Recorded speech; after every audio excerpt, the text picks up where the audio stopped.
Hello guys, welcome to movie cancer. Retro trailer వచ్చింది. So నాకు trailer చాలా బాగా నచ్చింది. ఫస్ట్ ఇంప్రెషన్ హోప్ పోయిందబ్బా సూర్య గారి మీద ఆఫ్టర్ కంగువా. అంటే కంగువా బాగానే ఉంటుంది, అఫ్ కోర్స్ ఆ క్లైమాక్స్ అంతా పోగొట్టింది అనిపించింది. అంటే నాకెక్కడ కంగువాలో కొద్దిగా మిస్టేక్ అనిపించింది అని అంటే హీరో క్యారెక్టరైజేషన్ కూడా విలన్ క్యారెక్టరైజేషన్కి ఇంటరాక్షన్ లేదు.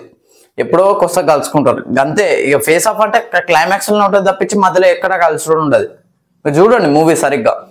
ఈవెన్ దో దేవరలో కూడా ఇదే మిస్టేక్ జరిగింది. ఎక్కడో ఒక కడ కలుసుకుంటారు తప్పించి ఏదో 2-3 సార్లు కలుసుకుంటారు అంతే. ఆ ఇంటరాక్షన్ బిల్డ్ చేస్తేనే కాన్ఫ్లిక్ట్ క్రియేట్ అవుతుంది అంతే తప్పించి విలన్ ఎక్కడన్నా ఉండే నడిపిస్తా, హీరో ఎక్కడన్నా ఉండే నడిపిస్తా అంటే కుదరది. సో అది ఒక క్లారిటీ అయితే ఇస్తున్నా. Remaining part of movie. So movie చాలా బాగుంటుంది. ఈ 2 మూవీస్ అయినా కూడా చెప్తానా.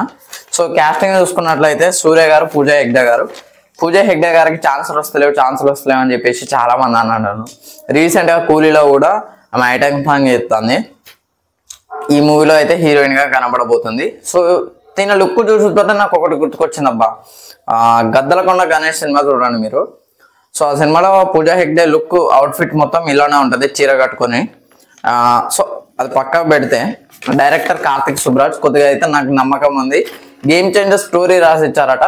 ఫర్ ఎగ్జాంపుల్ చెప్తా మీకు, స్టోరీ బాగుంటే అయిపోదండి, అక్కడ ఉండే స్క్రీన్ ప్లేలో చూపెట్టుకోగలగాలి. సో ఆయన స్క్రీన్ ప్లే కూడా బాగుంటుంది. సో ఆయన మూవీస్ అన్ని చాలా బాగుంటాయి అండి. సో బయట డిస్టర్బెన్స్ అవుతుంది ఏమనుకోకండి. మ్యూజిక్ అయితే పీక్. సంతోష్ నారాయణ్ మ్యూజిక్ అయితే ఇచ్చి పడేసింది అనిపించింది. ఎక్కడ అంటే ఫస్ట్ డివోషనల్ గా స్టార్ట్ అవుతుంది ఒక గుళ్ళో. అక్కడ నుంచి హీరో ఒక డైలాగ్ చెప్పంగానే మాస్కి వెళ్ళిపోతుంది మ్యూజిక్ అయితే. అదైతే నాకు చాలా బాగా నచ్చింది. ఒక ట్రాన్స్ఫర్మేషన్, ఇప్పుడు డివోషనల్ టు మాస్ ఒక ట్రాన్స్ఫర్మేషన్ ఉంటుంది. సో ఆ ట్రాన్స్ఫర్మేషన్ మస్తు పవర్ఫుల్గా ఉంటాయి కానీ వర్కౌట్ అవ్వదు. సో అది ఇక్కడ వర్కౌట్ అయింది అనిపించింది నాకైతే. సూర్య ఒక డైలాగ్ అయితే చెప్తాను. ఆ డైలాగ్ ఏంటిదంటే, కోపం తగ్గించుకుంటాను, మా నాన్న దగ్గర పని చేయడం మానేస్తాను, రౌడీయిజం మానేస్తా, నవ్వుతూనే ఉంటా అని చెప్పేసి ఈ డైలాగ్ అయితే చెప్పిండు. సో దీని గురించి కొద్దిగా మాట్లాడుకుందాం. సో అదేంటంటే కోపం తగ్గించుకుంటానంటే తను కోపిష్టి అని అర్థమవుతుంది. మా నాన్న దగ్గర పని చేయడం మానేస్తా అంటే వాళ్ళ నాన్న గ్యాంగ్స్టర్ కైండ్ ఆఫ్ లెక్క అవ్వబడుతుంది. అంటే తప్పు పని చేసేవారు. మీకు ది బెస్ట్ ఎగ్జాంపుల్ అంటే లియో మూవీ చూడండి. అందులో యాంటనీ దాస్, ఆరోల్ దాస్ వాళ్ళు ఇద్దరు ఉంటారు కదా. సో వాళ్ళు తప్పుడు పనులు చేస్తారు. సో వాళ్ళతో పాటు హీరో కూడా చేస్తారు. తన మీదికి వచ్చినప్పుడు తనైతే విడిపోతాడు అన్నమాట అక్కడ నుంచి. సో ఇది కూడా సిమిలర్ గా కాదు కానీ, అంటే హీరో వాళ్ళ తండ్రి విలనే, హీరో కూడా విలనే, బట్ హీరోయిన్ కోసం మంచివాడు అవుతాడు. అక్కడ మనకి ఇంప్రెషన్ కలుగుతుంది. సో ఇదైతే గుర్తుపెట్టుకోండి మూవీ చూసేటప్పుడు. అండ్ రౌడీజం మానేస్తా అని చెప్తాను. సో తనైతే రౌడీ గ్యాంగ్స్టర్ లెక్కనైతే కనబడబోతున్నాడేమో అని నేను అనుకుంటున్నా.